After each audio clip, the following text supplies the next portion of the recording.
Hello there. So today I had this conversation with a friend of mine on a very recent topical issue in Nigeria, which is the reintroduction of history in our school curriculum. Recently, according to him, Nigerian government introduced what a text that they called Living History, in which they conspicuously omitted a major tribe in Nigeria, Igbos, and there was an outcry. You know, and many people. I made a few calls to confirm that, and but the Ministry of Education came out with what they call a rebuttal, just to clarify the situation. And in that, um, they said something like it was an error, the test wasn't approved, and all that, and all that. As I listened to that very lame excuse, I recalled a situation. Um, my first post NYC job in Nigeria was I was a special assistant to a member of the House of Reps, and that was back then in 2000, right? Uh, Sometime within that period, President Obasanjo was toying with this idea of a second tenure, uh, an extended tenure, and they wanted to amend the constitution. And during one of their caucus meetings, they were, you know, playing with the idea and thinking, okay, so what if Nigerians pushed back? What reason would they give? So I understand. I wasn't in the meeting, by the way, but I understand, and I'd like to mention them here. Right? Maybe they could say it wasn't true. The Senate spokesperson then was Senator Jonathan Zwingine from Adamawa State, right? He said, "Oh, Your Excellency, we can just tell them it was a typographical error." So I was in the home of an honorable member when he was, you know, on talking with someone, and that was the outcome of the meeting. So when he dropped the call and we were discussing, and I asked, "How do you explain that a bill that went through the draftsman, through the both chambers of the National Assembly, all the consultants that have to look at it and got to the presidency and was signed into law, and if Nigerians complain or there was a pushback, and you all say, oh, typo error, such a very significant change in our laws that allows a president to stay beyond the normal time." And he looked at me and said, wow, wow, wow. And he shouted and he said, hold on. He called the person back and said, you know, that I don't think that will fly. So for about 2 3 years, I usually sit in the gallery of the National Assembly to listen to the kind of arguments that happen on the floor.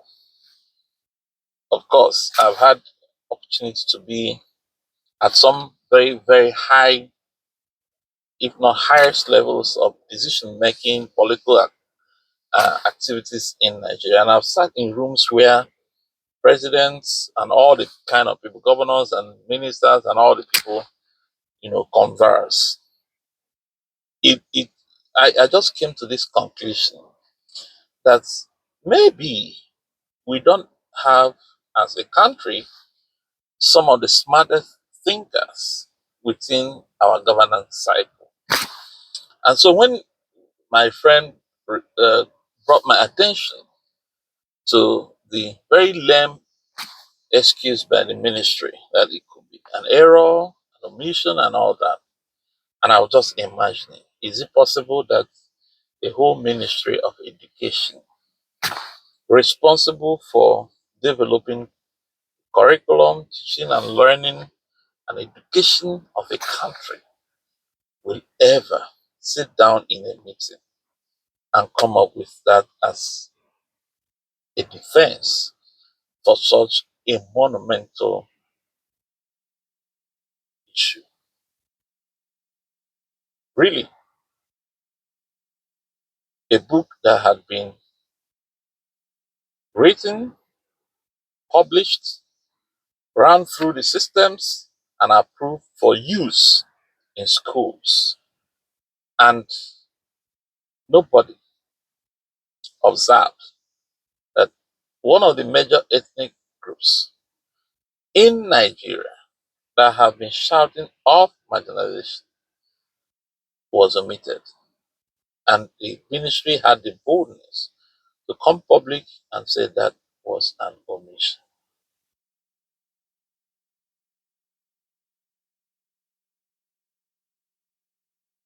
Wow. I think they must feel that all Nigerians are big, big fools, right? I have a daughter in schooling in Canada. She's just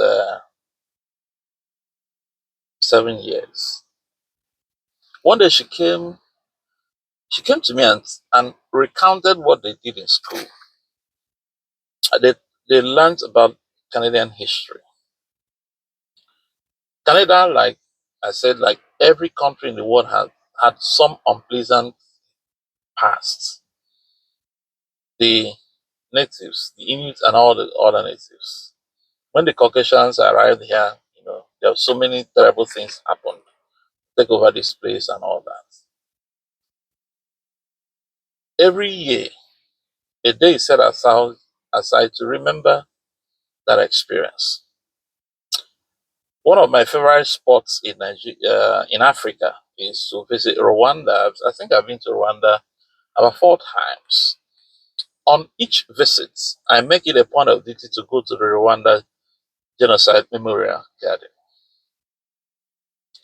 If you go through the garden, one of the things you come out with is the feeling that a country wants to actually develop, heal the past, and be able to tell their story clearly, plainly, truthfully. So in Canada and in many other countries, in America and all the developed countries, they tell their stories very honestly, truthfully. The intent is to ensure that such ugly past never repeats itself. So, what exactly is the Nigerian society, government, and as a country, what are they afraid of?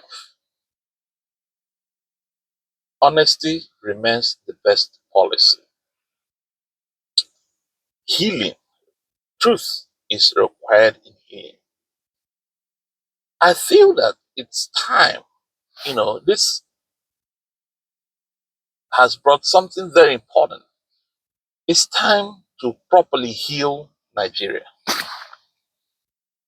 It's time to tell the stories. In Nigeria today, there are as many different versions of what happened during the Civil War as there are actors at the time. Everybody has his own version. You find out that sometimes it's very confusing to actually know what really happened. They say it's Igbo cool, all kinds of things. I don't want to go into those kind of sentimental and emotional trajectory. But the point is that whatever happened at the time, is it not time for as a country that we come out with the truth and say this is what happened? If there is need to say, oh, we are sorry it happened, it's in the past. It could be acknowledged. Such acknowledgement brings permanent healing, like I've seen in many countries that I've been. Right? We can talk about the West. They, they, they tell their truths openly, plainly, to everyone. Like my 7-year-old daughter, you know, knows what happened. In Africa, Rwanda, if you go there, the Genocide Memorial Garden, the whole truth is there. At this time and age where technology is penetrated all over the world, it's very difficult to hide anything anymore. So I ask, What are we hiding? Why are we behaving like people who have no brains? How can a whole ministry of education come up with such a lame excuse? It's unfortunate. I hope somebody within the circle, in the ministry or in government or in leadership, is smart enough to know that time is up. We need to be able to bring absolute, total, and complete healing